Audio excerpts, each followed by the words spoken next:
d'argumentation. La phase d'argumentation, c'est je choisis le produit que je vais présenter au client en fonction de ses besoins et de ses motivations, et je vais le présenter sous son jour le plus favorable. Alors, premier point, et je crois que maintenant vous en êtes persuadé, puisque vous avez vu quand on fait des sketchs de vente à quel point c'est difficile d'argumenter, il faut bien connaître son produit. Pourquoi ça? Alors, il faut pouvoir en parler avec enthousiasme, il faut pouvoir être convaincant, il faut pouvoir trouver facilement de bons arguments, ça veut dire être capable de choisir les plus efficaces dans la situation et l'instant donné, répondre avec pertinence aux objections, c'est quand même la moindre des choses. Si vous êtes bien préparé, vous serez beaucoup plus détendu, vous ne serez pas en situation de stress puisque vous aurez tout le loisir d'être disponible pour ce qui se passe ici et maintenant, pour pouvoir répondre aux interrogations de votre client, éventuellement ses objections, être capable d'écouter ses réactions, de prévenir les problèmes à venir. Donc, je vous conseille vraiment d'être bien préparé. C'est beaucoup plus simple après en face à face. Si vous connaissez bien votre produit, vous gagnez en compétences et vous gagnez en considération. C'est-à-dire que, notamment quand vous faites de la vente B2B, business to business, que vous avez un produit technique, vous êtes capable de discuter avec éventuellement un ingénieur dans la limite de vos connaissances et de ce qu'on est en droit d'attendre d'un vendeur. Hein, vous serez peut-être un jour technico-commercial, c'est un métier passionnant, mais même si vous êtes simplement commercial, vous devez connaître les caractéristiques et les usages de votre produit.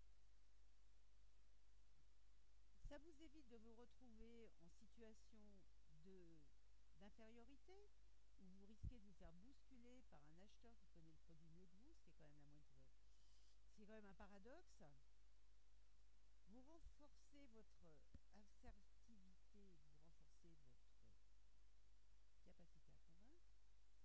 Vous inspirez confiance, ce qui est la base, le fondement d'une relation longue et florissante. Vous faites oublier que vous êtes là pour vendre, que vous êtes le commercial de service, avec tout le côté peu reluisant de cet aspect parfois, et vous rassurez le client lorsque c'est nécessaire. Alors, si vous n'êtes pas capable de répondre à 2 ou 3 questions, votre vente prend vraiment du plomb dans l'aile. Ça veut dire que vous ne connaissez pas assez votre produit, donc qu'il n'est pas utile de vous faire confiance.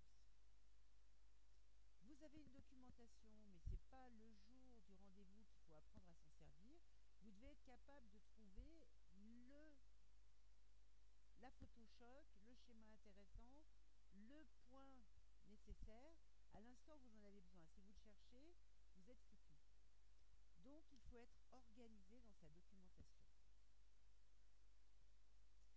Bien connaître son produit, la documentation, généralement, en présente les caractéristiques. Vous avez 3 grandes catégories de caractéristiques. Celles qui sont les plus évidentes, c'est les caractéristiques techniques.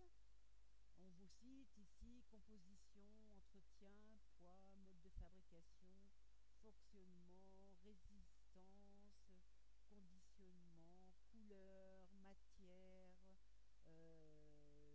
usage, dimension, etc. Il y en a autant que de produits, donc il faut adapter les caractéristiques aux produits.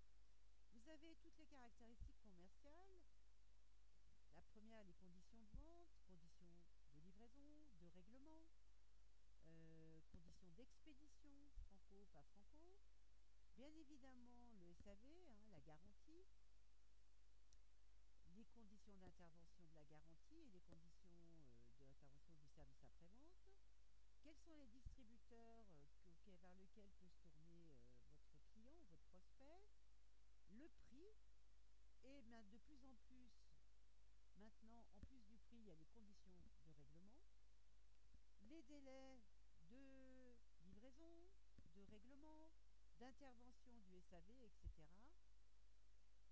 Enfin, les caractéristiques psychologiques qui vont jouer sur les motivations du client, l'image de votre produit, hein, éventuellement un caractéristique de luxe, la marque. Si vous êtes une marque connue et prestigieuse, ce sera quelque chose de plus facile pour votre travail. Vous avez la valorisation de l'utilisateur, comment, pourquoi, un éventuel effet de mode, et puis, chose que l'on trouve aussi dans l'aspect caractéristique psychologique, la durée de vie, la couleur, et il y en a d'autres. Voici, page 14, une fiche produit type. C'est le document qui va vous fournir les informations nécessaires pour construire votre argumentaire. Alors, vous avez tout ce qui est d'abord identification, nom du produit, marque, la référence, l'origine du produit, le lieu de fabrication quand vous le connaissez. Et puis en termes de caractéristiques techniques, j'ai essayé de les varier le plus possible de manière à pouvoir correspondre au plus grand nombre de produits.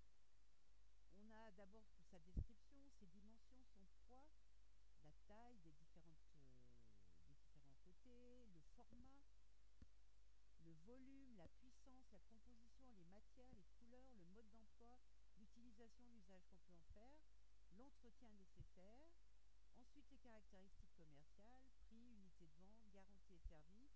J'aurais pu rajouter au prix conditions de règlement, hein, puisqu'on peut notamment proposer une location avec option d'achat. Et enfin, les caractéristiques psychologiques, mobile d'achat, image du produit, notoriété, type de clientèle. Alors, aujourd'hui, grâce à la vente en ligne et donc au développement d'Internet, on utilise de plus en plus les fiches produits qui décrivent sur tous les sites marchands. Vous avez ici un exemple d'une page de Darty qui décrit les produits de manière à séduire le consommateur. Alors vous avez bien sûr la photographie, les références, le prix, selon le type de garantie, et les caractéristiques essentielles, avec les services associés. Vous avez d'autres caractéristiques plus complètes qu'on va trouver maintenant. Donc, la description détaillée du lave-linge avec ses qualités d'essorage, sa classe énergétique, la consommation en kilowatts par an, la consommation en eau, le coût estimé d'utilisation par an, le niveau sonore au lavage et en essorage qui est toujours important, délai de départ différé jusqu'à 19 heures, affichage du temps restant, toutes les options, roulette, sécurité. Et vous avez, grâce à cette description très détaillée, la possibilité de faire une fiche. Pardon, excusez-moi, j'ai un petit peu de mal. J'ai pas de souris. Vous avez une fiche absolument complète qui va vous permettre de trouver des arguments convaincants. Si vous n'en avez jamais fait, je vous conseille de faire une fiche produit de manière à pouvoir classer rapidement les caractéristiques en fonction de leurs aspects commerciaux, techniques ou psychologiques, et de savoir-faire, c'est quand même la moindre des choses. On va voir maintenant comment on construit un argument. Maintenant, vous pouvez construire votre argumentaire puisque vous avez identifié les caractéristiques du produit qui sont le premier élément d'un bon argument. Hein. L'argumentaire, on vous le dit ici, c'est l'ensemble des arguments adaptés à un produit. Je rajouterai, pour être totalement complète, c'est l'ensemble des arguments adaptés à un produit en fonction des différents mobiles d'achat. Alors, on vous parle ici de la méthode CAPB, qui est un complément de la méthode CAP. Maîtrisez déjà la méthode CAP, ce sera, je pense, tout à fait utile. Donc vous avez une caractéristique, ici on vous parle d'un volant en cuir, caractéristique, la matière. On cherche un des avantages de cette caractéristique, puisque c'est en cuir, la prise en main en est facilitée, et on en donne une illustration.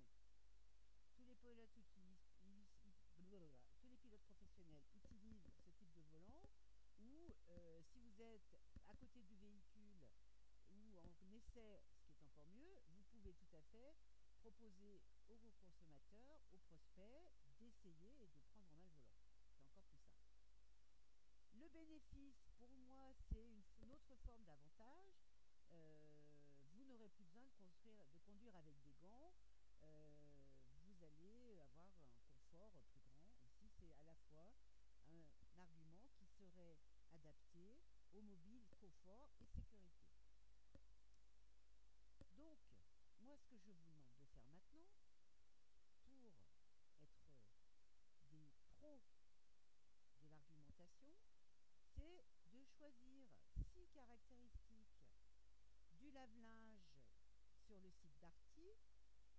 manière à ce qu'une caractéristique corresponde à un mobile sans casse. Vous avez donc le tableau ci-dessous, sans casse, sécurité hors deuil, etc.